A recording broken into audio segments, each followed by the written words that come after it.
Wait, there's something very weak coming through.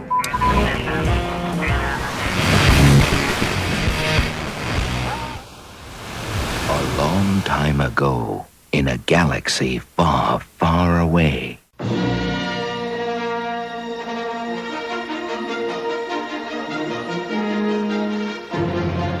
Hello, fellow Galactic listeners. I'm Todd Hoffman, and this is WSTR Galactic Public Access, a Star Wars podcast. Welcome to episode 148.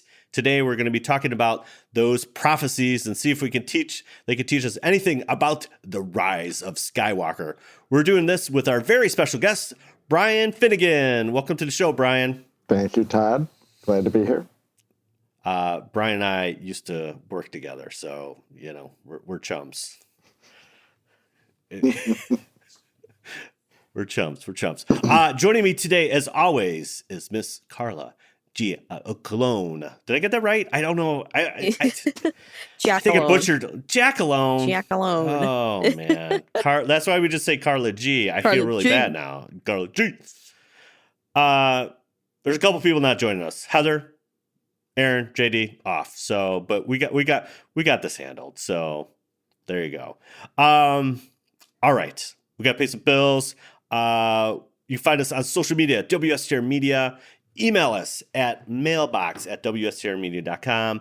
Leave us a voicemail, 630-557-WSTR. That's 630-557-9787. Operators are standing by to hear your gorgeous voice. We want to hear from you. So if you got mad theories about the rise of Skywalker, you dying about the Mandalorian, or ready to play Jedi Fallen Order, we just want to hear from you. So you can do that at 630-557-9787. You can find our back catalog of episodes at podcast.wstrmedia.com. And yeah, there's like 147 of them. So there you go. You can also check us. You can check out Audible. They have 425,000 titles. That is Amazon's Audible book service. And you can get a free trial on us, 30-day trial, audibletrial.com/WSTR. Not only to get the free the book, but you also get 2 free exclusive Audible just from Audible. That's why they're exclusive, because they're from Audible. And so, yeah, every month they switch that out, and you get 2 free exclusives as well as a book of your choice. And guess what? You can cancel at any time. And you can do that by going to audibletrial.com/WSTR and start your 30-day free trial. We got merch. Store.wstrmedia.com. Check that out. It's fall. You can get a hoodie, t-shirt, whatever. It's getting socks. chilly. Getting chilly. Dude, it was single digits. Brian, what? It was pretty brisk. I'm sure it was pretty brisk walking to Chicago. It was quite the chilly one. Yeah. So it was. Did you guys get snow yet? Oh yeah, we got snow. Dude, we got snow on Halloween. What? Yeah. Oh my gosh. It was blowing sideways. The kids only survived like a block, and the first house, like Ellie falls up the stairs. I'm like, oh my gosh. We had like the threat of like the first snow here in Jersey, and people were like freaking out, like, oh, it's gonna snow, and I'm like, guys, it's winter time. Just grab. They grabbed all the water, all the salt. You know, there's like nothing there. So, but yeah, it already snowed here, so we're already past that. Where was I? I have no idea. Oh yeah, that's right. We are on. No, it's okay. It's okay. It's fine. We are on Patreon now, so you can go to patreon.com/WSTR Media. Totally, that would be great if you could support us. Like Scare Podcast, Roe has supported us. Tatooine Sons Dave has, and Jeremy Myers has supported us as well. So get on the train. We have exclusive shows on there now. So JD and Aaron are doing this thing called Starside Chat. You can check that out. And then Heather is starting her own. I think she's starting with a Clone Wars. She's kind of doing her own like Heather. It's called Heather's Holocron, and so she's going to start diving deep into the Clone Wars because she hasn't watched them yet. So get on that train, and so yeah, you can check those episodes out only exclusively at patreon.com/WSTR Media. Hey guys, we are partnering with Speak About Scarif Scuttlebutt and Jedi Temple Archives. We're going to do this live event. Yes, we're getting out of our closets, out of our homes. We're going live at Alley Cat, and that is downtown Chicago in the Anderson neighborhood. And so that's 5304 North Clark Street in Chicago, and that will be November 17th from 3 to 5 p.m. And so we are going to do trivia and all this great stuff and fun stuff. But we also have a special guest. Scarif Scuttlebutt has basically, this guy is coming out from, I don't know, LA or something. I'm not really sure. But he is the senior artist from ILM, Yoshi Vu. I mean, that's such awesome. A great name. That's a great name. And he's worked on, The Mandalorian and The Rise of Skywalker. So he's fresh off those two projects. And so he's going to be live in person at the Alley Cat November 17th, 3 to 5 p.m. Come check us out. It'd be great to see you guys. So that is happening like less than a week. So definitely come check that out. Carla, tease that news. All right. So let's see. I don't know if I can live up to Heather's standards here. Yeah, teasing this news. She's a pro. She's a pro. All right. So we have Foxy. Okay. Foxy. There you go. Crazy 8. Okay. And Claude with a K. Yeah, JJ teed that up at the panel, remember? Claude with a K.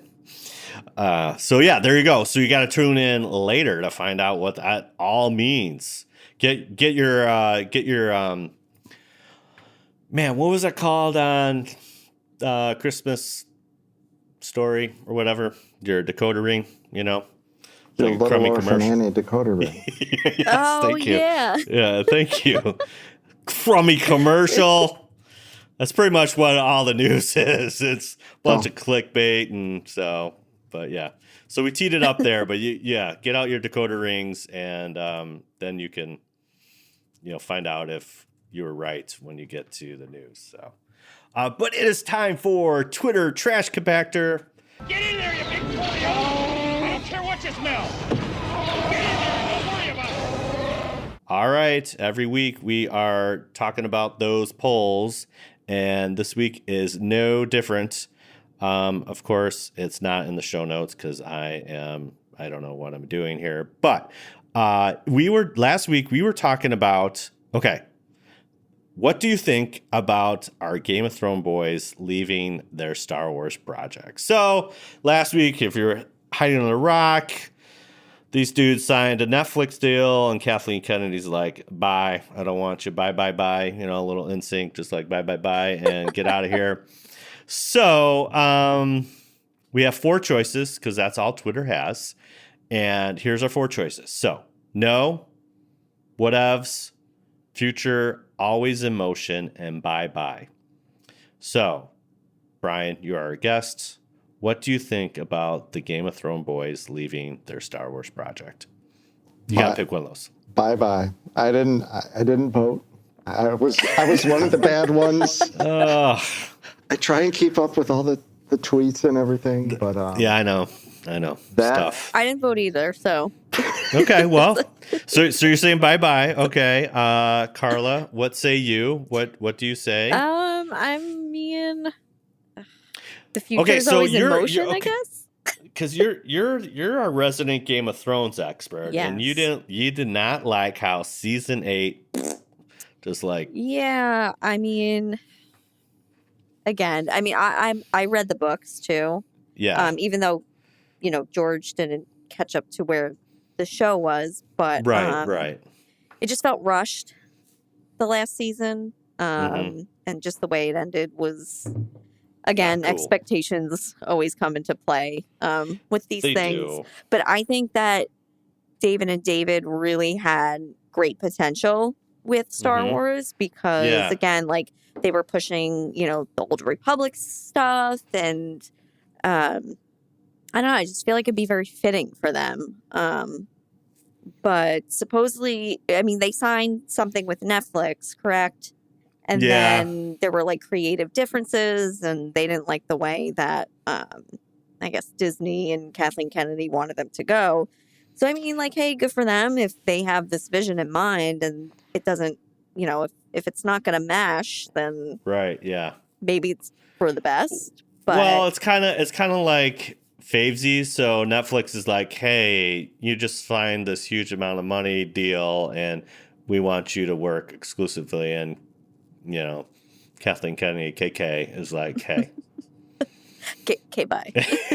Okay, listen, you guys, thanks, you signed with us, but then you go over here and sign this deal. Now, there's things saying that they signed, this already happened a long time ago, and then they're just kind of cutting the cords now, but who knows? We don't got that inside information, but so you're saying, Brian's saying bye-bye, you're saying future's always in motion. Never know. And you never know. They could come back. Well, we had a tie here, people, and those were the two. So 3%, nah. 23% whatevs, and then 37%, future always in motion, and bye-bye. I was kind of leaning future always in motion. You never know. I mean, I think the other thing, I think a Star Wars fan scared them, man. I think we just that's true. They already got some heavy heat for season 8, and they're like, dude, Rian Johnson, we don't want that. So it's like a firing squad. Yeah. So there you go. So thanks for voting, everyone. Appreciate it. Appreciate you guys on the podcast not voting. It's fine. It's all good. You're here live in person to vote. So there you go. Voting matters, So anyways, every week we are running polls, so check that out. All right, I think it's time for our main topic. And now for our feature presentation. All right, Brian, you are our guest. You are on the hot seat right now. So here speak about firing squad. Here we go. Oh yeah. Blasters are armed and ready. And we should probably send them to stun. So, how did you get into Star Wars? All right. Well, I had to write notes on this. Well, okay. I was like, So I actually saw the episode 4 when I was 5. So my dad took me to the movie theater. I had no idea what I was getting into. Right. I go see this, and I'm just like, wow, this is cool. And then, the whole sci-fi thing opened up. Mm-hmm. And the next 2 came out just as school ended. So my mom would take my brother and I, then my brother's sister and I, we all went to go see Empire and Return of the Jedi, the last day of school. So it was like, oh, great. The timing just worked out. You get this last day of school, present of a movie. Right. You're like, okay, great. And then, you have your quiet period. And I ran into we call that the dark times. Okay. It's not really a quiet period. It's like 16 years of no Star Wars. Well, no Star Wars. Well, I filled it in with other things, we'll say. I know you've brought it up on other podcasts. I also was raised with Doctor Who. So, I've probably since the mid 80s till now have kept up with that as well. So I got the whole time travel thing, which is real fitting to some of your previous episodes, talking about what's going on. Right, yeah. Yes, I will. Speaking of the episodes, I was I had a dark time with the episodes. With our own podcasts? So I stopped at maybe episode 60 and started catching up. And then within the last month, I think I finished all of them. Yeah, so I had to wait till you finished them to get you on. That's the ticket? Yeah. Oh, okay. That's the stipulation. Well, okay. So Well, we appreciate that. So, we went through the dark time, and I met up with some guys in college who, were a bunch of Star Wars fans, and we went to go see Phantom Menace together. And then I didn't see the next two, just in the theater. I saw them eventually. Right. But then, like Todd said earlier on, we've worked together. We've known each other, about 16, 17 years. Yeah, too long, man. Yeah, and I got over to your house, and I was like, holy cow. Like, wow, what is it's going a sickness, on here? Man. Yeah. And then my boys, they labeled you Star Wars Todd. So, it's an easy reference. right. That's awesome. And they go through, like, when we're over at your house and look at everything, and it's just nice to have, that connection. My dark time was when I had my racing hobby. So I had a race car, and I just... Dude, you were doing your own pod racing. That's what you were doing, man. Yes. Yes. I was like Anakin with the crummy pod racer. And right. My last couple of years, the pod racer was really good, but someone threw the wrench in the motor, and it just... Right. You had your own Sebulba. Yeah, exactly. Through the engine, and But I sold the last car, and I was like, I need something else to do. And then we started going to see the new ones together. I was the winner of Heather's little Han Solo. I don't know how to pronounce whatever. Oh, Carla, help me out. She just made you those little, Princess Leia and Stormtrooper. Oh, the little crocheted. Yeah, yes. It's like, I want to say it's like Yamaguchi. It's not. It's something. Well, just call it Tamaguchi. There you go. Right. Yeah. Well, I won that, and I was like all thrilled. I was like, oh my gosh, this is great. And, it started snowballing, and I'll leave that for later. But, for Cantina Chat. But jeez. You're already plugging your own spot. This is great. I've been chomping at the bit for that part. No, I think it's been cool too, because like we've got a group of guys that we've started, doing with the new movies, which has been fun. So that's been fun to kind of keep that going. And I've filled like just the whole Disney thing. When that expanded, I really started getting into that, and it really started a deeper foundation in all this. I might not know or read the books like you guys have, but I had a friend who is an Imagineer, and when we were out in Disneyland, we got a tour of the studio. And not just a tour, like a private tour. Like you were like, we got VIP. It was a VIP, baby. So if you're like a D23 member and you have all these points, you can go on this tour for like 3 or 4 hours, and it's like, I don't know, 75,000 points. Well, my friend gave it to us. And she just walked for free. You can transfer points. They let you. I got a couple thousand, but anyways. Anyway. We went into the archives, and it was just like they had stormtrooper heads from the movies. They had, forgive me. This is where I start losing the names of all the. See, now you're losing your cred already. Oh my God.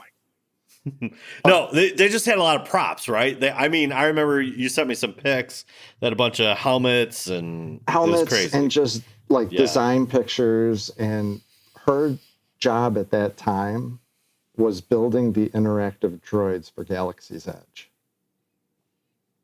Wow. Put that on your resume. I was like, oh my goodness, this is just, So every once in a while she gives me a little inside info, and I'm just like, okay, this is so cool. And we got some swag, we got some Disney tech books and stuff from that. But no, this is my Marvel, and this is the way I compare it to my boys. They're all into that, and that's the new thing. But this was, since I was 5, what I grew up with.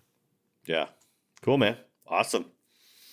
Well, now we're going nerdy. Okay. So we're going to be talking about prophecies. So there's a couple prophecies that we're going to talk about and figure out if there's any secrets in the ether to see if we can find out if any tips for the rise of Skywalker. So first one we're going to talk about is this is from the novelization of Star Wars: The Force Awakens. Alan Dean Foster wrote it, and it's from the Journal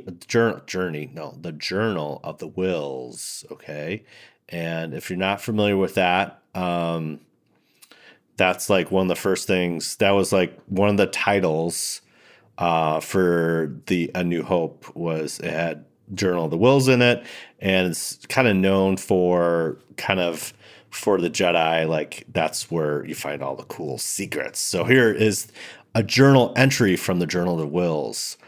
First comes the day, then comes the night. After the darkness shines through the light, the difference they say is only made right by the resolving of gray through refined Jedi sight.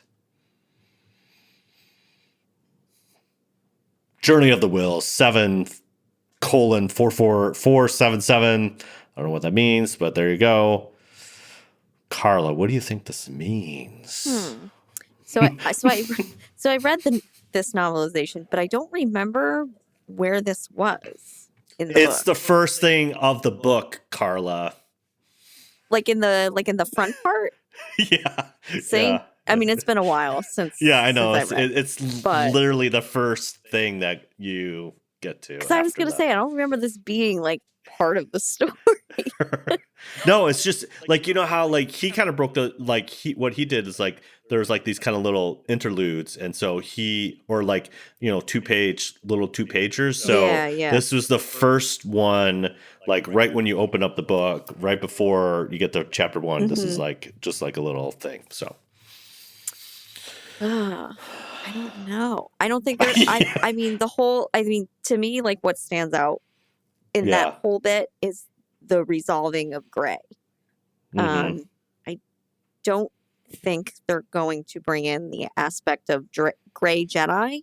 I don't know. I just think it would be too much to throw at the audience at this point. Even though they are introducing like all these new characters, but right.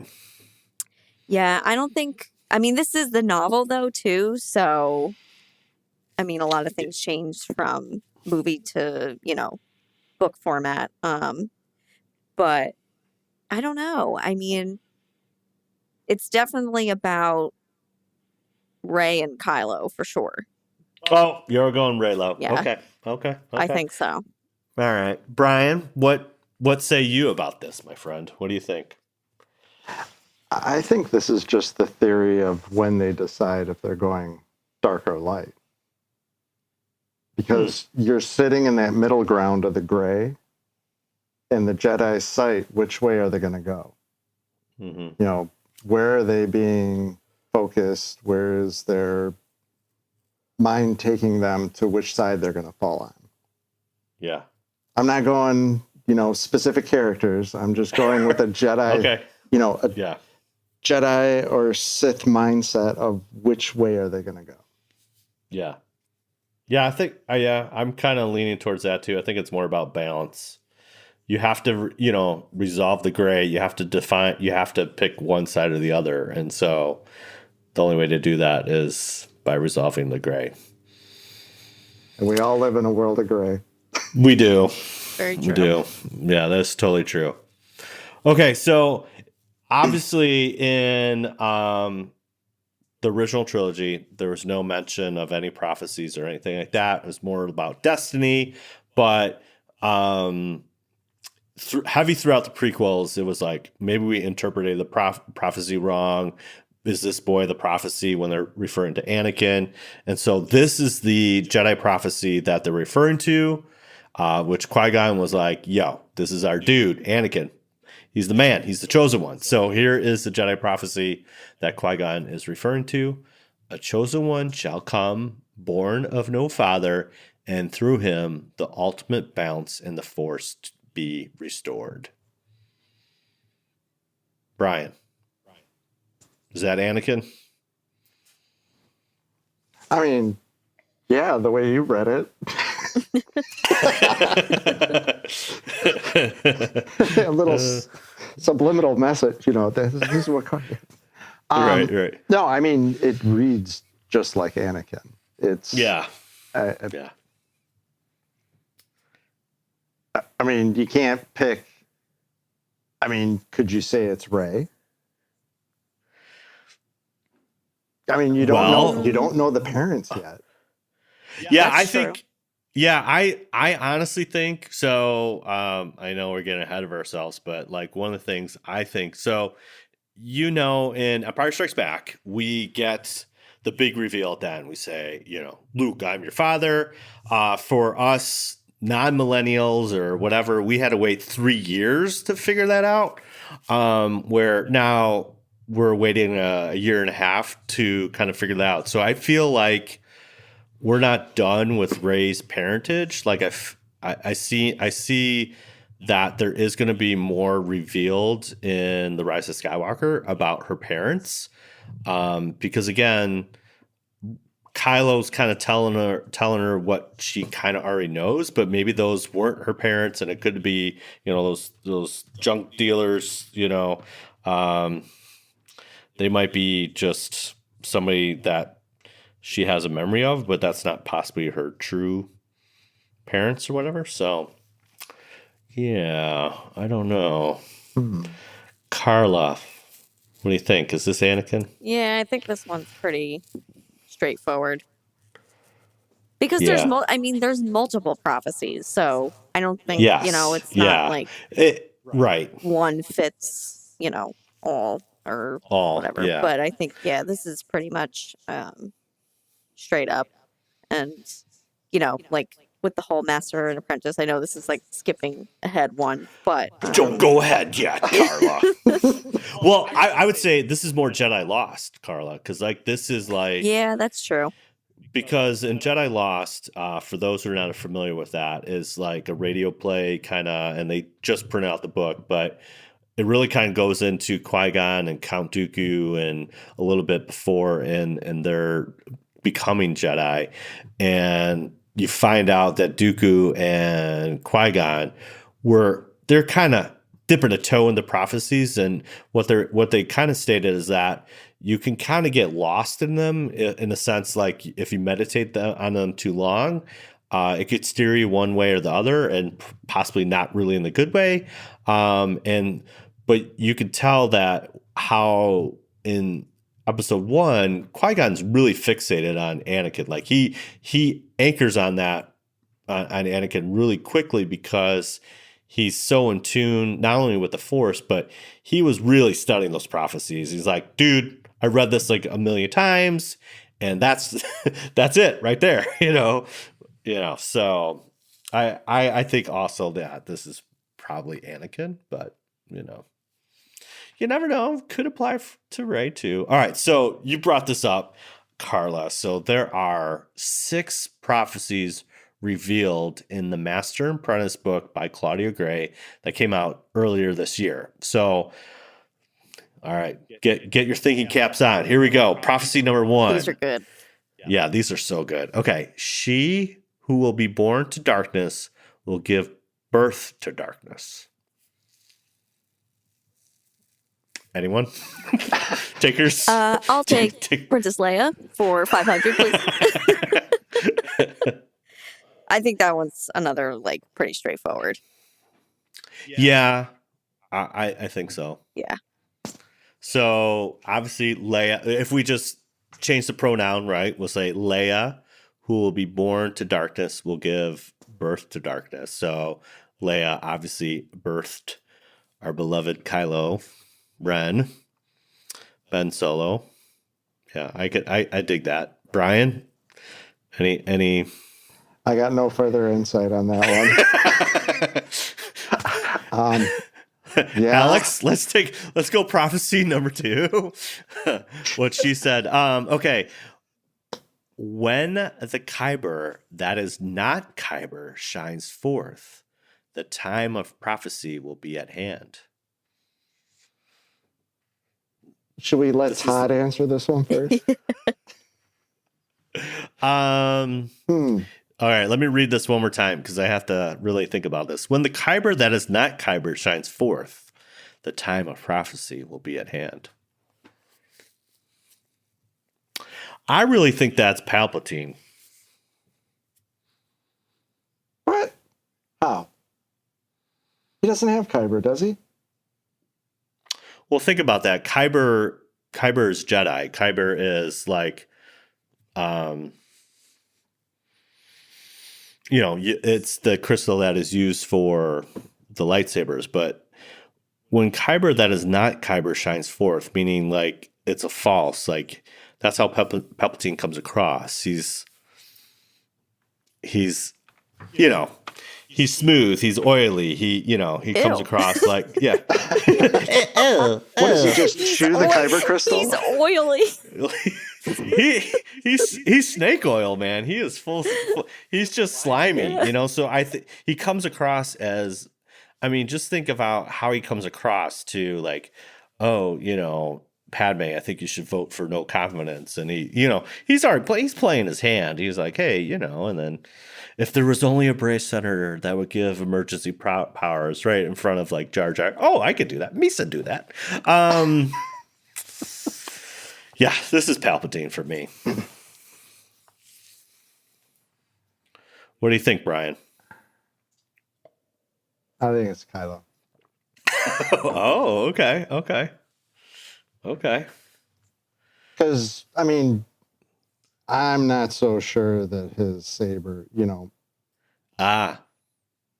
going like almost physical, like. Yeah. Palpatine probably chews on Kyber crystals to get his, electric force. But, right.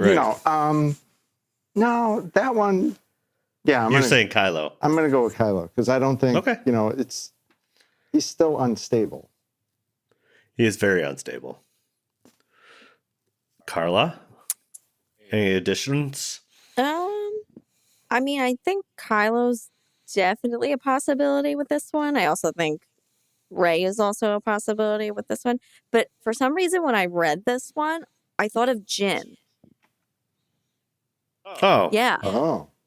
Because when she's going through Jeddah and, Chirrut sees her, the strongest stars have hearts of Kyber or whatever. Yeah. So yeah. I don't know why it made me think of Jin. Yeah, the strongest hearts have the Yep. I don't really know how she would apply to the prophecy part of it, unless it just has to do with the aligning of, getting the Death Star plans and all of that. But for some reason, my initial thought when I first read it, before really thinking about it, I was like, Jin? Jin? Is it really you? Jin. You came on this day. You came here to kill me? Oh man. But I love Saw. He's the best. Yeah. He's the best.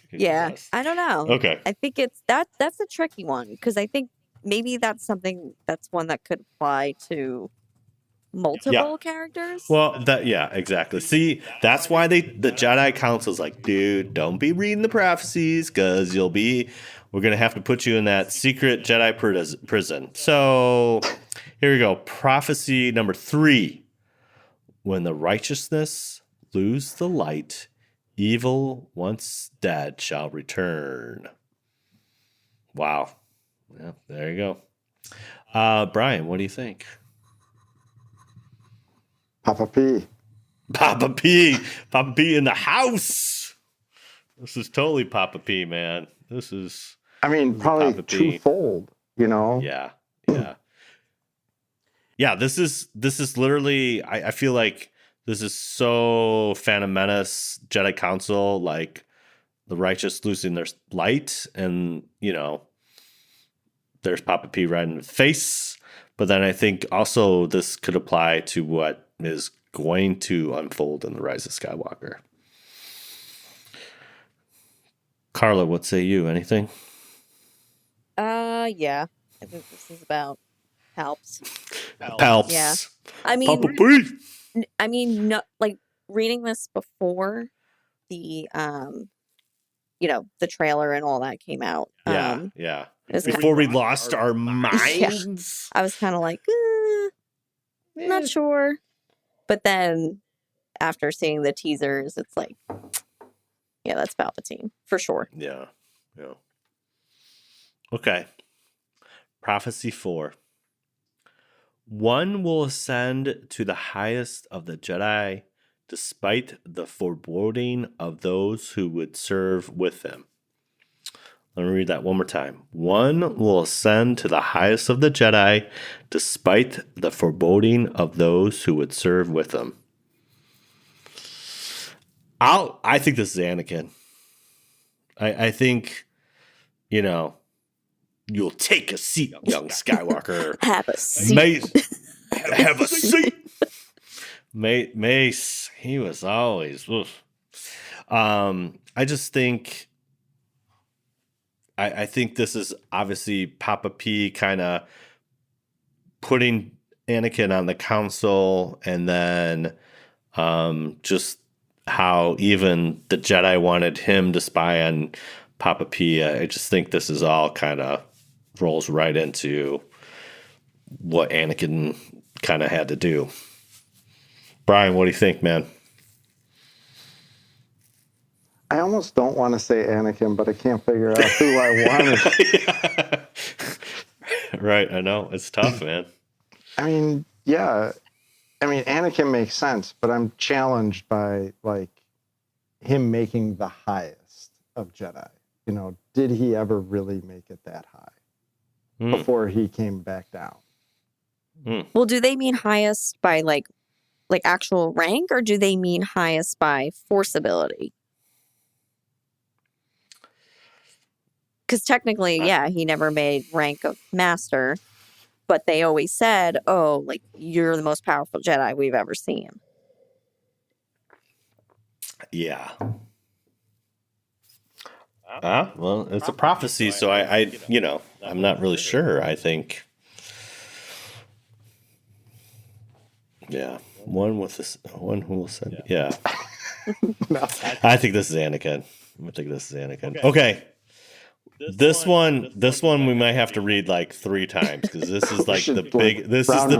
This, do you want me to take this one, Todd? You've been reading them all. Yes. Okay. Yeah. Take it. All right. Only through sacrifice of many Jedi will the Order cleanse the sin done to the Nameless. The danger of the past is not past, but sleeps in an egg. When the egg cracks, it will threaten the galaxy entire. When the Force itself sickens, past and future must split and combined. A chosen one shall come, born of no father, and through him will ultimate balance in the Force be restored. Whoa. Mic drop. Just. All right. Should we do it one more time? Well, I think why don't we do let's do the sentence by sentence. Okay. So read the first sentence again. Only through sacrifice of many Jedi will the Order cleanse the sin done to the Nameless. This is revenge. That's Revenge of the Sith. The Nameless is like everything that was in the destruction of Palpatine, and then also with Anakin becoming Darth Vader. I think that's the Nameless,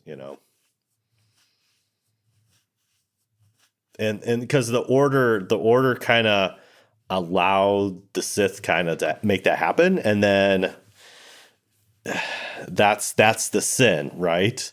And that's how they're going to get cleansed, done to the Nameless. The Nameless is everybody in the galaxy that was affected by the Jedi's lack of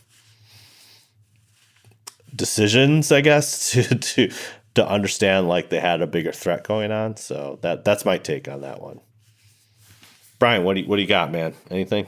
Yeah, I mean, Anakin makes sense with this one.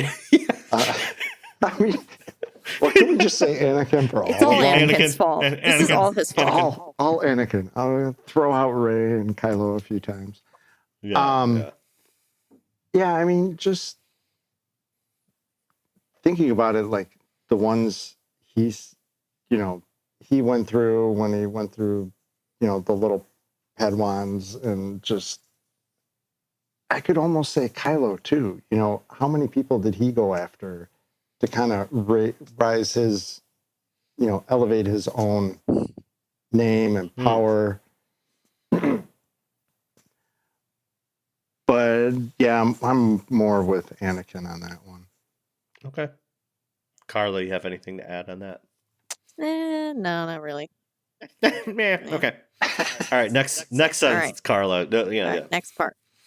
The danger of the past is not past, but sleeps in an egg. When the egg cracks, it will threaten the galaxy entire.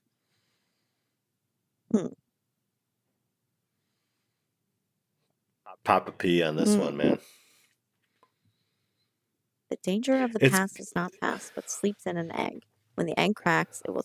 Yeah, basically. This is Papa P, man. He's just, like, you feel, it's kind of one of those things too. This is like kind of bigger picture. Like, evil will always be there, and there's, the only way you're gonna defeat evil is by winning hearts, and you think like that threat is gone, but evil is always lurking.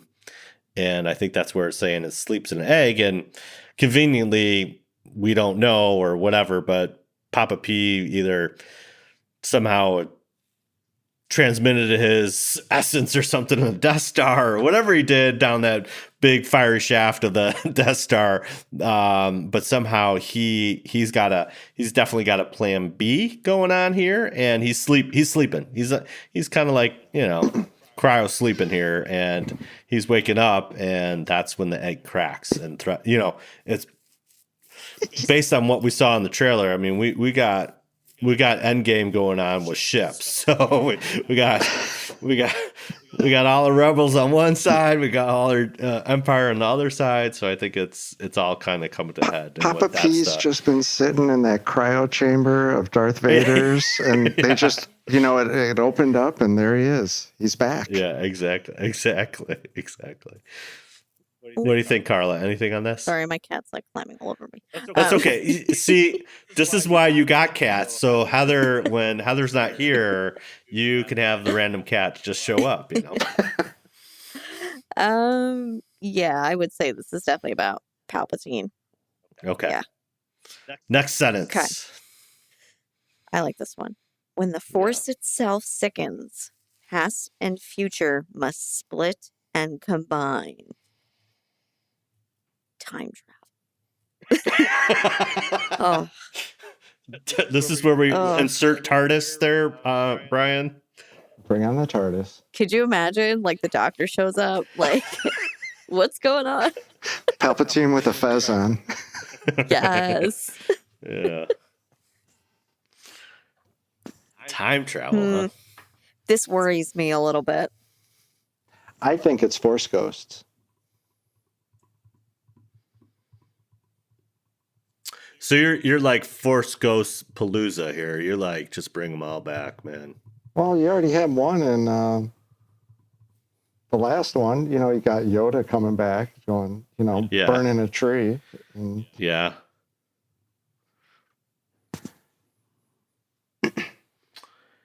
Yeah, I mean, I think this is Rey and Kylo. With sprinkle some Force ghosts in there. I think their past will play a part in it, but I'm sure if we're going down that route, how much do we learn about Rey's past? We already kind of know from the last one what Kylo's past was to get him to where he is now. Yes, correct, right. But we're left hanging with Rey. Yeah, Rey's story is not complete. This whole, like, split and combine thing is what interests me. Yeah, this is Go Power Rangers, man. Mm. This is like, you know. Past and future must split and combine. I mean, it could be the time travel thing. It could. I really hope it's not that, because I just feel like, just no. I don't know. Time travel with Star Wars to me is just not, no. Like Force Ghosts, like all that, like okay, or like Force visions of the past or the future, like that's totally different. But like actual time travel, nah. You're like nah. It just doesn't. I don't know. We haven't really seen. I mean, unless you watch Rebels, we haven't really seen that in the films yet. So it'd be a hard concept to pull off in the film too.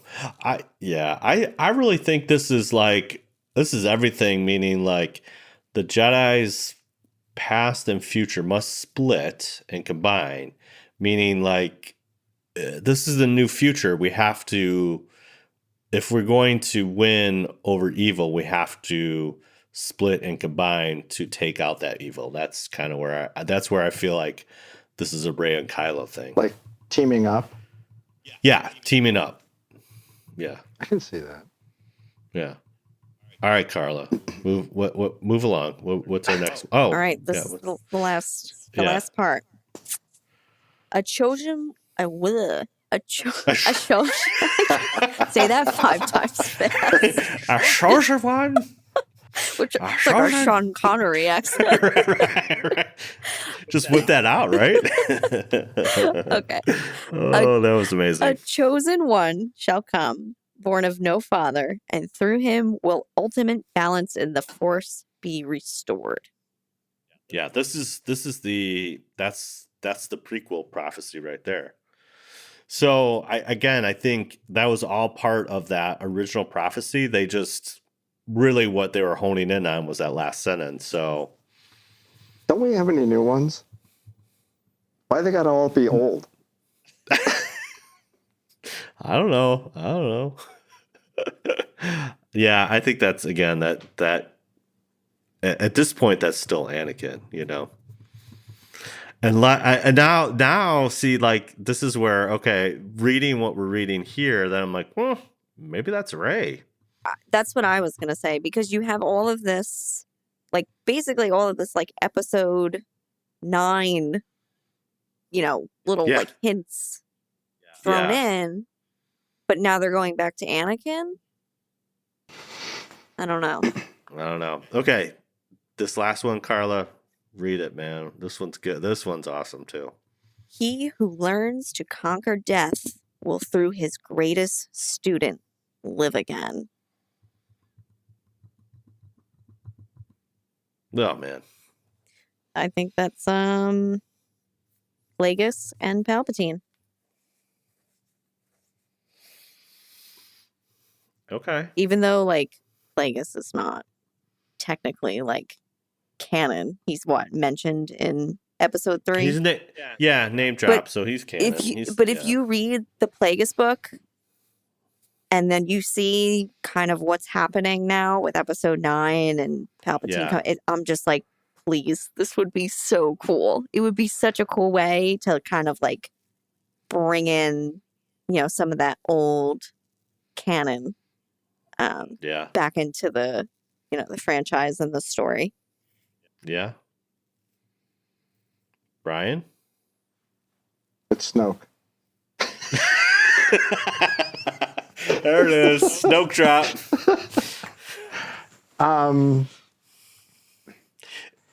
Wow. I was just kidding. I mean, you gotta maybe. I mean, you get him and Darth Maul together, and there you go. Yeah. Both of them cut in half, and let's have it. They somehow survive. Yeah, they survive. Snoke with spider legs. Yeah. No, I mean, I'm gonna go with Papa P on this one too. Really? Okay. I mean, unless he hung on to something after he got thrown off by Darth. You know, and he didn't really die. No, he died. He gone. He gone. Yeah, I don't know about this one. I mean, it kind of leads to Papa P, but this is where I feel like I know, like, the thing is, like, I kind of want to lean towards Kylo, but in the reason I say that, I really feel like Kylo's going to sacrifice himself, but he will be brought back. Like, not Force Ghost brought back, but like brought back. Like pull a Jon Snow. Yeah.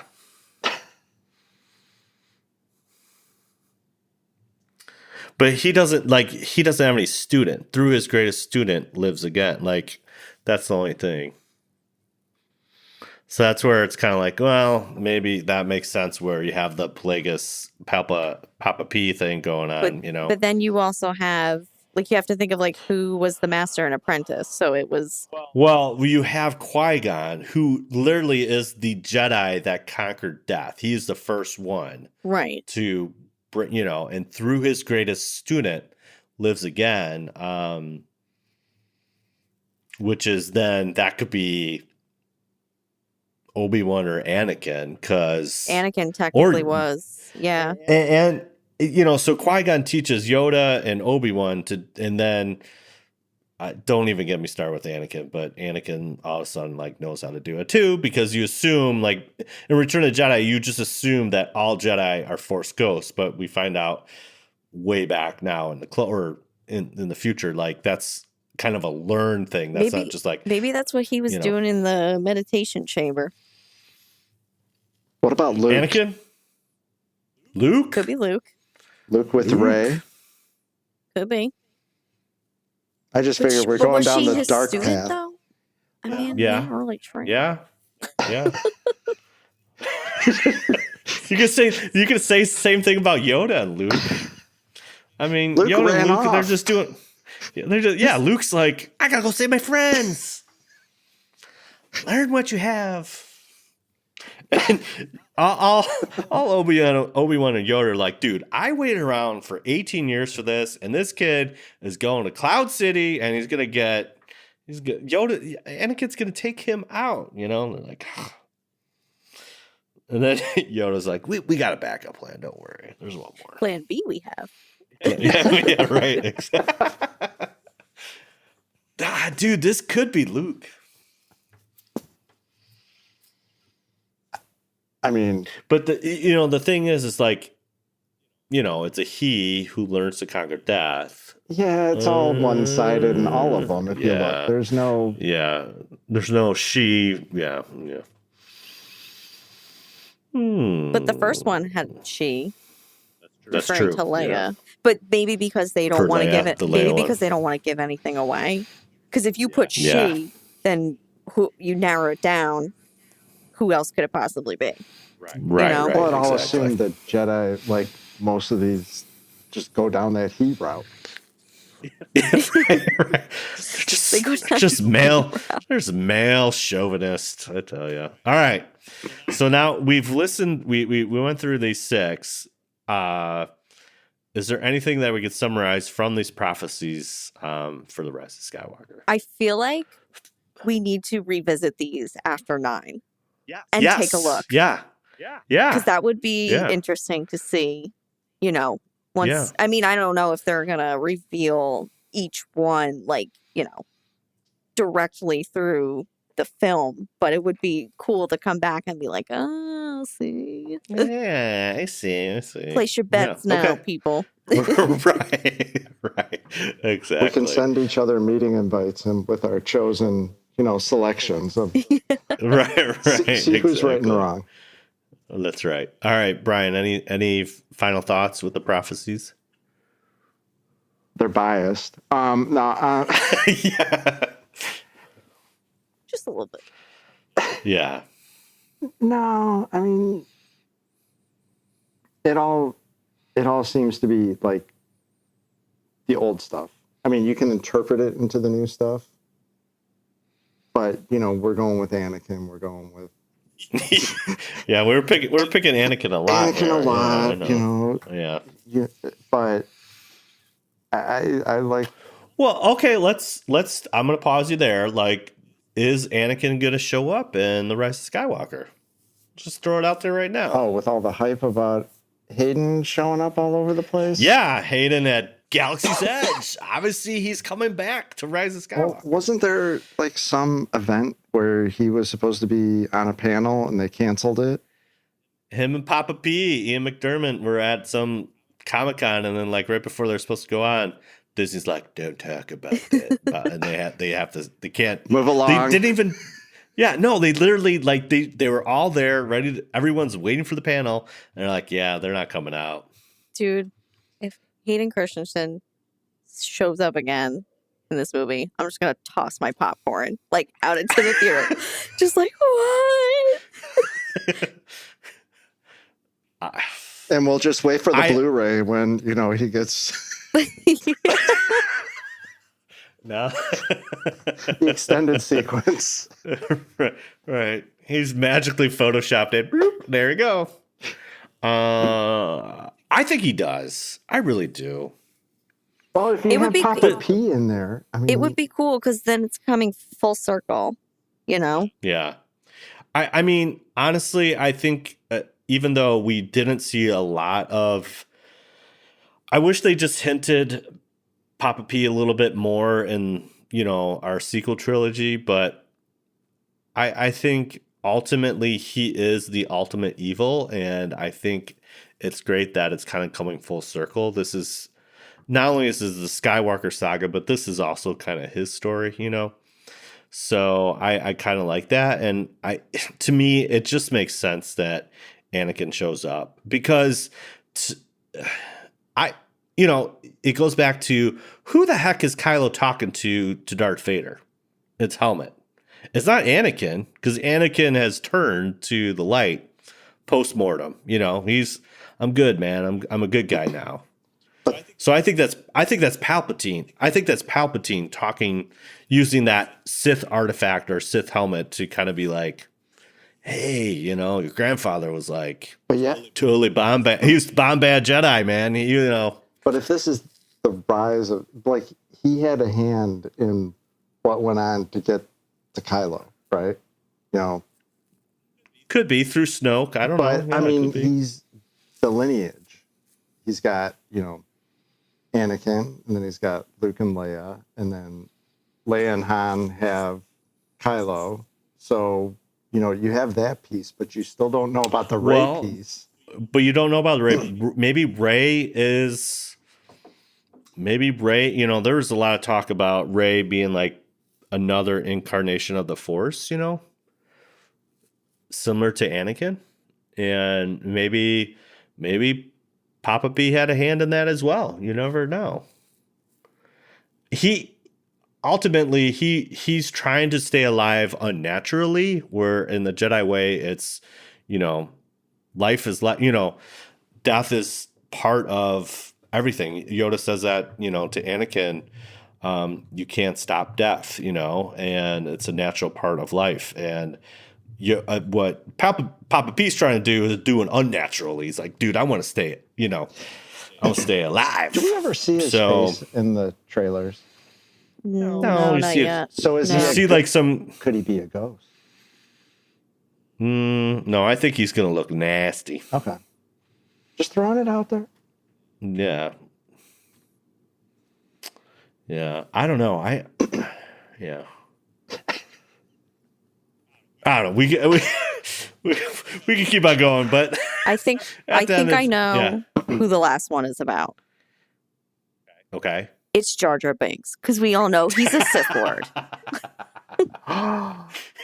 Misa back. Misa back. Misa back. Misa Bombay Jedi. Okay. Well, Carla, I really like your idea. I think after not the Jar Jar thing, but I think after Rise of Skywalker, we will revisit this episode or revisit these prophecies, kind of go back and see if we can nail anything down. So, all right. Let's do it. So let's do it. How about we move on to news of the week? And now, the Star Wars News of the Week. All right, Carla, what do we got going on? Okay, so our first news piece here. This comes from Vanity Fair. and this is about the Mandalorian. And the title here is Heard of it? Yeah. it's about Ming-Na Wen's character in the series. So I'm not too familiar with her, but she's going to be playing an assassin type character. Let's see. Yes.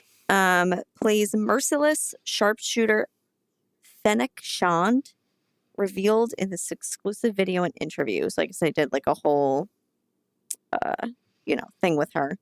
But she's also going to be in the upcoming Milan movie. And she was in Agents of S.H.I.E.L.D. as well. It says here, she will appear as the assassin Fennec Shand, who crosses paths with Pedro Pascal's masked bounty hunter midway through the first season of the Disney Plus series, which is launching November 12th. And it's pretty cool because the name comes from the idea of a fennec fox. I don't really know what a fennec fox looks like, but it says here, she told Vanity Fair she's tricky, and yet she's able to maneuver and survive and be stealthy, so very graceful and agile. I just love that whole image with the name. So it sounds pretty cool. Yeah, fennec foxes basically have like bat ears. So they're from the Sahara of North Africa, and they're I gotta look up this link here. Yeah. Oh, okay, I've seen those. Yeah. Yeah. That's cool. So she has a little name, or in the trailer for Vanity Fair, she has the line, "Your name will be legendary," which I think is kind of cool. And she's related to some other dude in Conja Club. Yeah. All right, there's another guy with the last name of Shand, and I think he's in Conja Club. So little tie. He gets eaten by the meatball tentacle thing, or Ratar. I love that they are throwing in all of these little tie-ins here and there. Like they're not these big, like in your face connections, but it's just the little things here and there. I think that's what Star Wars fans really like. And the fact that they're going to be connecting like old trilogy, prequel trilogy, and sequel trilogy. It's good stuff. So it is. Her hair's dope too. Yes, I know. Every time they have all these new characters, it's like, oh God, there's a CRL. if you're a Legion person, you're just like, like the anxiety starts. Like, is this going to be another costume I want to build? Oh my gosh. You're like, how can I stitch that? Yeah, whatever. So there you go. Pretty cool stuff. Brian, did you watch any Agents of S.H.I.E.L.D.? Not much. Mm-hmm. She's really good in that. I didn't watch the whole series, but I watched quite a bit, and she's awesome. And she's a geek, which is great, and she loves Star Wars, and some of her reactions after they kind of revealed it, she was overjoyed with this. So this is a cool thing.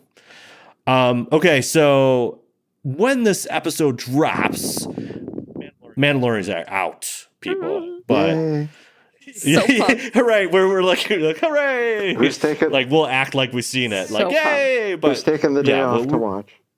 I'm not, but okay. So I'm right. So we're similar to they're literally.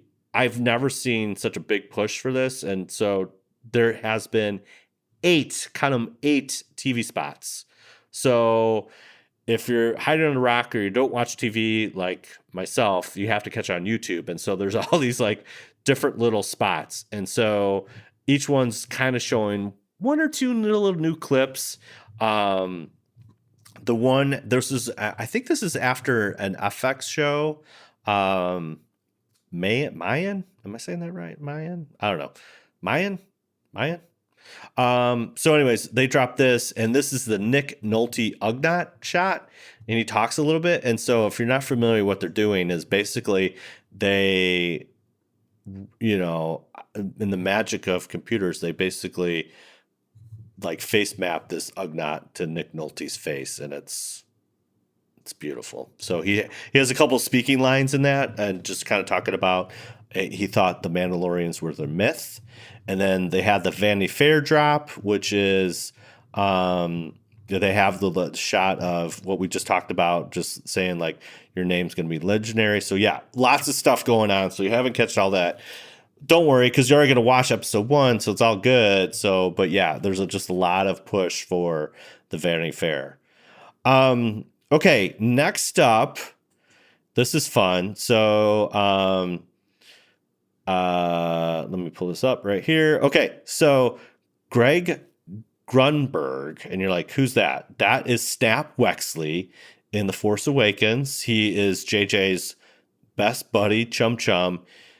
Wasn't there in The Last Jedi, but now he's back. And so he teases, because if you're reading Resistance Reborn, you understand. But this is what he tweets the other day. Big Star Wars news coming soon. So if you're not familiar with like Anthony Daniels was doing all these kind of cryptic tweets for a long time, you're like, what is this? And so we were thinking maybe, Grunberg was drinking the Kool-Aid or whatever, but yeah, he is doing, if you're not familiar with Omaze is a organization does like charity work and raises money for doing cool things like this. So you could be, what he finally alluded to is you can be with Greg Grunberg's at the Rise of Skywalker premiere, meet up with him, Snap Wexley, score an autograph poster with by JJ Abrams and Greg, be the first to see the Skywalker saga, and fly out to LA and put up in a 4-star hotel. Not a big deal. So that's pretty cool. Yeah, would you donate to that, man? I think I donated when they were doing. I think they did this for The Force Awakens. Yeah, I totally did it too. There was something. I think it was a trip out to Rancho Obi-Wan that you could win. Yeah. I didn't win, but I just don't win at things like that, so it's okay. Right. You're like, whatever. No disappointment. Brian, would you do this? Yeah. Maybe. Possibly. Yeah. Yeah. Okay. All right. Well, there's more. But wait. So you could do this so the other thing cool, they do this for different charities. So the next one is Daisy Ridley. So you can meet Daisy, kind of the same thing. Get out there. You can be Daisy Ridley's VIP guest. That means you and a friend get to flown out to LA, walk the red carpet. You will join Daisy for an awesome picture, and you will see the story of a generation. So kind of meet and greet, get your picture taken, boom. Don't they make it like a whole day type of thing though? I hope like so. I've seen they did one with Kit Harington, Jon Snow, Game of Thrones, who I right, love, of course, yeah, like fangirling. But it was like like win a trip to London and have tea with Kit Harington. I was just like, oh my god. Yes, please. I don't need to file too, just me. Right. You could also do this for Adam Driver, same thing. I would love to meet Adam Driver. I think that would be cool. And then finally they have one for the Jedi Master Mark Hamill. So yeah, if you want to check all this stuff out, you can go to omaze.com, find Rise of Skywalker. All right, y'all, it's time to get geeky with Cantina Chat.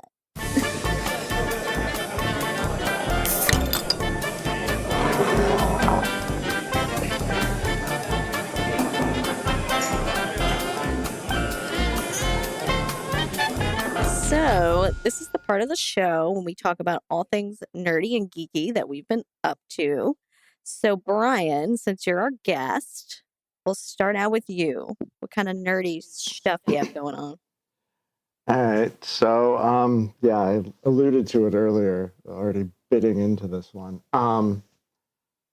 So as I've turned back on this, come out of the darkness, Right. I have started more of a collection program. Well, I've shared it with Todd where I came across these things called eggheads, egg attacks. Oh yeah. And I really waited and I bought a few. And as time has gone on, I've found others, even smaller ones, Nido droids, which are like big head, little bodies, even smaller. And Is it like the Funko Pops? hold on. Let me step away. You guys chat. I know one came earlier this week. Hold on. Oh my gosh. Oh my god. Oh God, I hope I don't like get hooked and like want to buy like the whole collection because that's how I am with the Funko Pops, and like Sorry. I have Right. to stop myself Okay. because there's too many. Oh, is that a Ray? Oh, that's Princess Leia. Oh my god. Stop it. Carla, you need Oh that. my God, stop. How cute. So it's like, are they vinyl? They're vinyl? Yeah. She's got two faces. She's got one where she's actually got her hood from New Hope. Oh, it looks like it's like a little anime Yeah. character. So I have a few of these, and I have Han and Luke coming. So these are the recent ones that I've been very selective, and I feel like I'm becoming Todd with his war chest of, Oh my god. but he's got little ones. Thank you. But I actually picked up some 6-inch figures from an auction on an auction house, and I have Luke from Empire Strikes Back, Lando, and Leia. Leia is like a 6-inch figure from the ceremony in New Hope. But they're still in the box, never opened, from mid-90s, whatever. So I've gotten a few of those recently. My wife is a little weirded out that I've gone into action figures, and my boys are like, when are you going to show them? The other geeky thing, and this is, Todd, this is from Patrick. My son, two of my sons Irish dance, and I was taking one to his class Thursday, and it was snowing, obviously, because we were talking about this the other day. Obviously, yeah. And the wiper blade came off the arm, and I'm like, okay, I got to turn these off. Well, hopefully it stays. And I tap the dashboard of the truck, and I'm like, hear me, baby, hold together. And Patrick's like, you have to tell that on the podcast. I'm like, it was a joke at the moment. I'm like, oh, okay. But, I mean, I'm almost 50. I've started collecting action figures. I feel really nerdy, but who cares? So hopefully I didn't turn you guys into these, they're what are they called? They're from the Good Smile Company. I'm in trouble. You could, Sorry, Carla. but I would send these to Todd, and he's like, I have to get some of these. And they're smaller ones too. Oh, and I've got, sorry, a couple more. I've heard you talk about Sideshow Collectibles. Yes. In the event of episode 9, I have ordered Papa P. With the throne that lights up. Oh no. Luke from the battle, not when Rey first sees him. So he's like all cleaned up. Cool. R2 and C3PO. because I'm like, oh, this is gonna be the last time I see these guys, or I mean, so I'm looking at it that way, but I'm like, yeah, I'll get them now instead of when they're skyrocketed prices. Right, yeah. I kid you not. If you Sideshow, wow. Yeah, Sideshow is another like deep dark hole. That is I'm very selective, but with the last one coming out, I went after those. Nice, dude. All right, Carla, you've been super busy, so why don't you lay it on us? So, well, this past week, just been kind of chilling. Mike and I adopted 2 kitties, 2 little kittens. Oh. The guy, I mean, no one will be able to see, but this guy on my lap right now is Corbin, as in Corbin Dallas. And the other little guy is Hans Gruber. So we got Fifth Element and Die Hard going on. Dude, that's that is amazing. Mike named him, and then I named my little Corbin. So, but so I have to give my Rhode Island Comic-Con report since we were there last weekend. So, this is our 3rd year that we've gone. Yeah, 3rd year. We were there all 3 days, and for anyone who doesn't know, it's Rhode Island's kind of like their version of like San Diego or New York Comic-Con. And it's in Providence. So we went Friday, Saturday, Sunday. We trooped with the Legion, did a lot of time basically helping fundraise for them and all that stuff. I know I was supposed to come back with some interviews. Yeah, where's our exclusive interviews, Carla? Sorry, dude. It was packed. Like, so, I mean, not like New York or San Diego crowded, but like that's the most crowded I've seen it since we started going. Oh, wow, really? So, I mean, we were just constantly like here and there and taking photos. And if you weren't in costume, you were helping, wrangle for the photos and working the table and all that good stuff. But it was great. I mean, we have such a good time. I dressed up as Leia. I did my A New Hope Leia Friday. Mm-hmm. Then I did Jin Saturday. And then I did Slave Leia, like unofficially, like off shift. Because I have the tattoos and the CO of Alderaan Base. She was like, "Yeah," she's like, "I know it's a con, but we really would like you to cover up the tattoos if you're on shift with us." I mean, I was allowed to like still stay in the area. They weren't like, "You have to go away from here." Kick you out! How dare you have tattoos? But my friend Naomi, she was in her Hut Slayer too. So, like the whole like double face character. So I was like, I'll just wear it and just kind of like walk around for a little bit. But and then Sunday I was gonna do Ray, and I took a break because I was exhausted.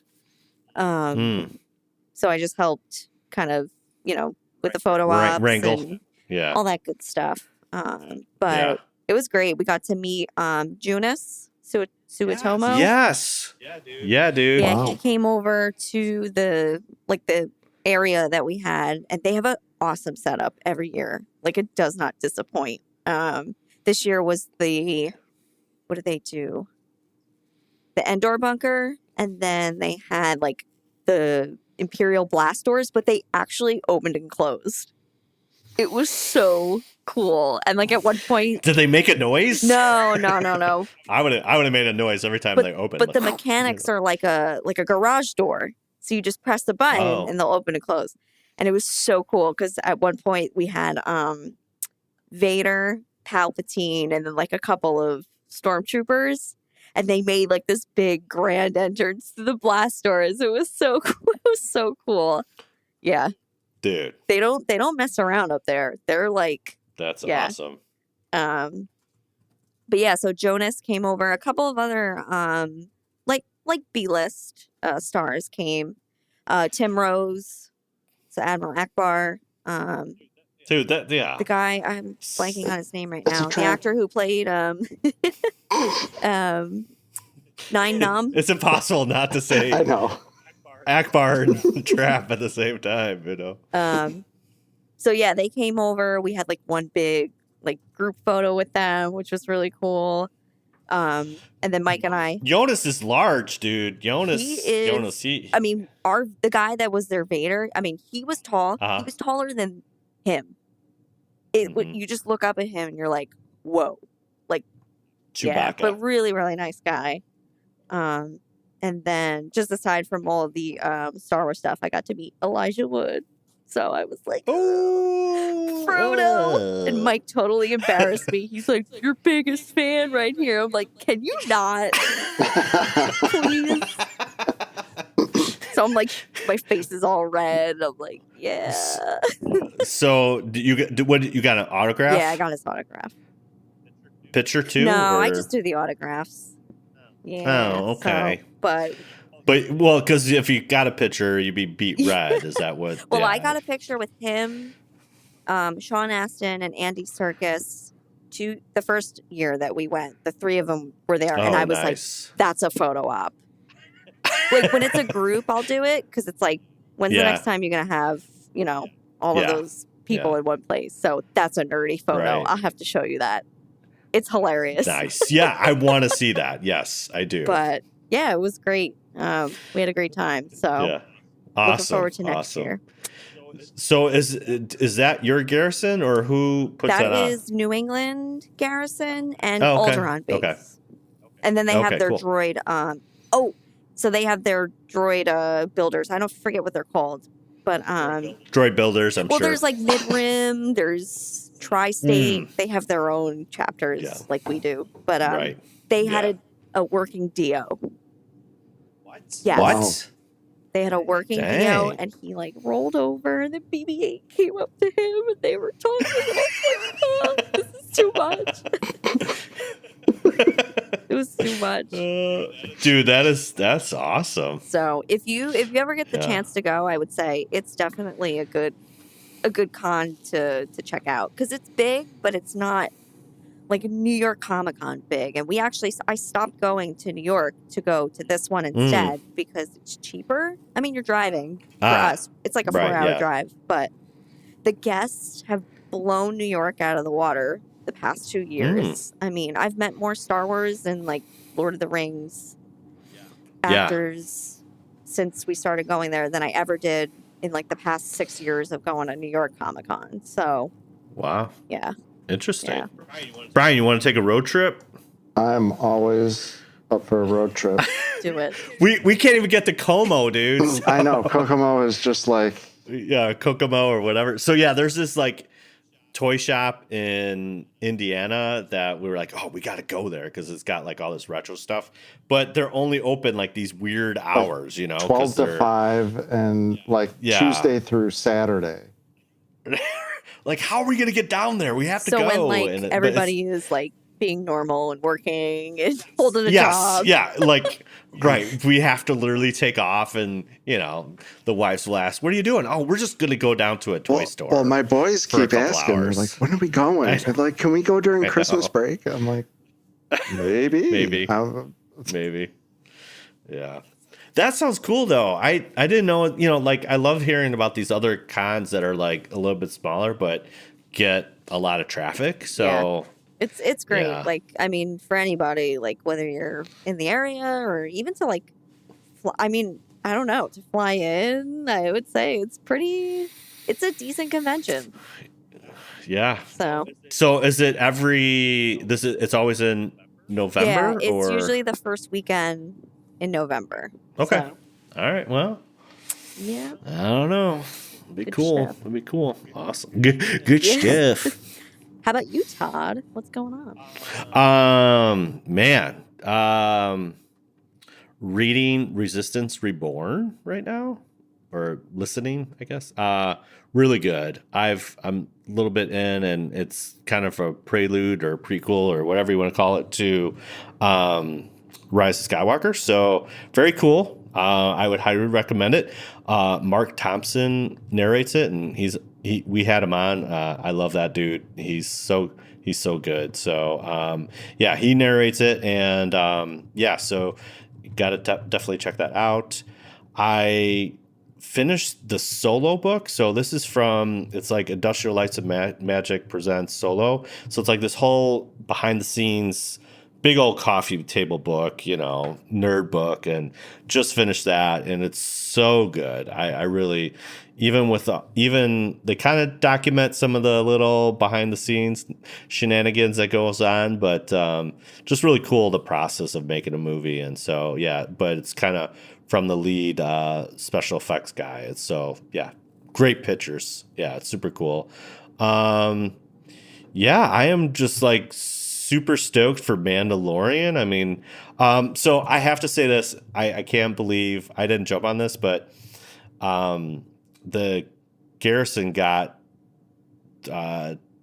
like this invite to go see the first 3 episodes in a movie theater. Nice. And I was like, oh, I should do that. And it sold out. I was like, oh. Was it like, it's curses. like ticketed or like a lottery? Was that? Like, how did they work it? It was just like first come, first serve. Like, hey, we're doing the first 3 episodes next Wednesday.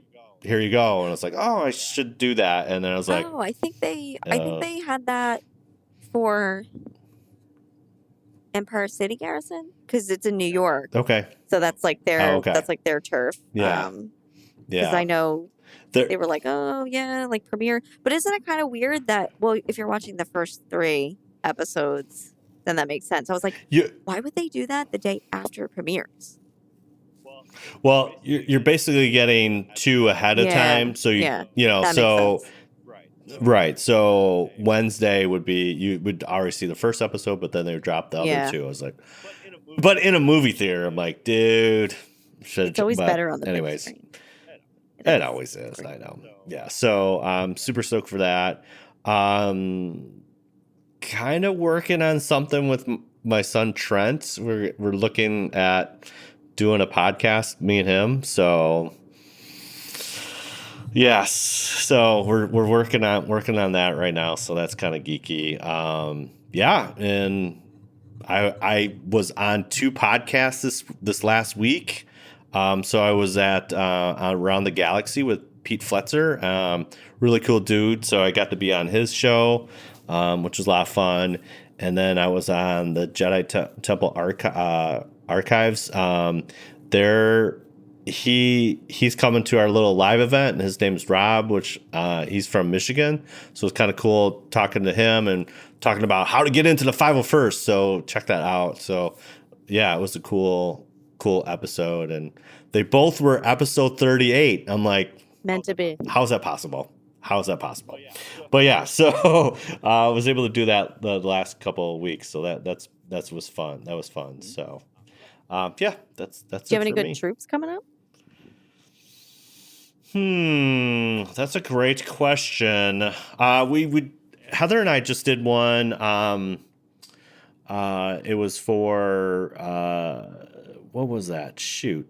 It was just like a little photo shoot at a Halloween thing, and we were the Galaxy Fighters, which was hilarious because they couldn't name brand it Star Wars. The mouse would have kicked the door in. Yeah. Yeah, right, exactly. What's going on you here? can't put Star Wars. There's Blackberry Farms.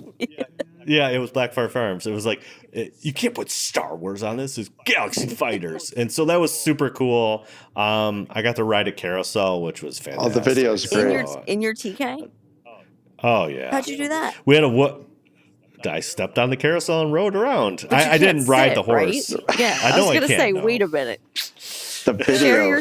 Share your secrets with all the other TKs. Right. No, that's not possible. But yeah, so Heather and I got to do that, and there's a guy dressed up as a Wookiee, Chewbacca, which was fantastic. So it was really cool. It was a small troop, but yeah, I don't know if I'm going to do any. I think I'm saving all my energy for December. Just getting ready for the Rise of Skywalker. I don't know if I'm going to do anything. Todd, are you going to troop at Cantini? Yeah. I don't know, man. I'm not sure. We'll see. Yeah, maybe. That's in Aurora, No, right? Winfield. Oh, Winfield. The Lego I show. don't know. The Lego show? Yeah. I'm not sure. I don't know. There's so much going on. Like, you know this, Carla. Like, there's like something going on every Yeah. week. So it's just a matter. It's like pick your poison. So just trying to. I know I've been try to kind figure of that- like we had Rhode Island, and now we're taking a break until we're going to be doing the Jets game. Yep. What? So When? when is that? November 20 something. It's the weekend before Thanksgiving. Okay. So Okay. Cool. they have that, and then the Devils are also doing their Star Wars night again because they didn't have it last year because there was no movie. Yeah. So Yeah. we're back now. They want us back. We're now, back. so, for advertising, I guess purposes. Yeah. But those are Right. that's Exactly. a fun one. So you get to go on the ice. They pick certain characters. I got to go last time, and then they had Chewbacca on the Zamboni, which was great. That's fantastic. But I'm interested to see how this Jets one is going to go because this is the first time they've done a Star Wars night, I think. So we're really not sure like what the ins and outs of it are going to be. And I used to work at that stadium. Shut the front door. I was a beer tender for a little bit because I was doing my internship and I wasn't getting paid, so I needed some cash coming in. Dollar. So I'm interested to see how they're gonna set us up and chauffeur us around and all that. Yeah, cool. Awesome. Well, hey, if Black Cat can get on the Giants game, you are definitely going to get some screen time on the Jets game. Awesome. Wow. Cool. Well, we'll definitely have to, hear that update when you do that for sure. Definitely. All right. So I think. Shall we put a bow on this bad boy? We'll wrap it on up. Okay. So thanks again, everyone, for listening to another episode of WSTR Galactic Public Access. Once again, you can check us out on social media at WSTR Media. That's on Facebook, Instagram, and Twitter. And we want to hear from you. So comment, tweet, or rate us on Apple Podcasts. You can also email us at mailbox@wstrmedia.com. You can leave us a voicemail at 630-557-WSTR, which is 630-557-9787. And you can leave us a voicemail and we can play it on the upcoming podcast. So get those in because we really like reading those. And or listening. Yeah. And also you can catch all of our episodes at podcast.wstrmedia.com. And don't forget, we have merch. It's getting cold, so you want to buy some sweatshirts and socks and hats. Right. And Brian, where can everybody find you on social media? Unlike Aaron, you're in the cloud. I'm on Twitter with RacerX6212, Instagram at RacerX17. I also have a Flickr account with some of the pictures. You can see the trip to Disneyland with the archives pictures. That's RacerX0317. So it's like Racer X, but then like a bunch of different numbers. You're not consistent. Okay. Here, the story is 6212 was the email address from Comcast many, many moons ago. So you're just like, I'm keeping it. And then I started seeing if I could get 17 because of the anniversary and St. Patrick's Day and all that other good stuff. Right. So there's some inconsistencies. I understand. I haven't changed my email account, so You're still using Juno. Oh I know. my gosh. Prodigy, right? Awesome, man. Well, it's been a pleasure, man. I know. Yeah, it's been fun. I really appreciate you coming on. No problem. Yeah. Awesome. All right. So let's see. What do we have in store for next week? Episode 149. This says 8. Yeah. I'm sorry. Don't you want to get to 150? Come Typos. I do. Typos. I know. I'm sorry. All right, so episode 149, The Mandalorian with Dominic Pace, the Geeko bounty hunter. Got that. Oh, Yeah, I spelled that wrong too. See, I'm horrible. It's like I'm horrible. Geeko. I maybe I ran out of steam. I'm not sure. I try to keep it tight ship. all right. So now that that's done, are we ready to end this? Brian, Brian, you know how we do this, right? I've heard it a few times. Yeah. Right. He went on like this master binge. So All right. Are we ready? all right. Okay. Yeah, let's do this. Now This is podcasting. podcasting.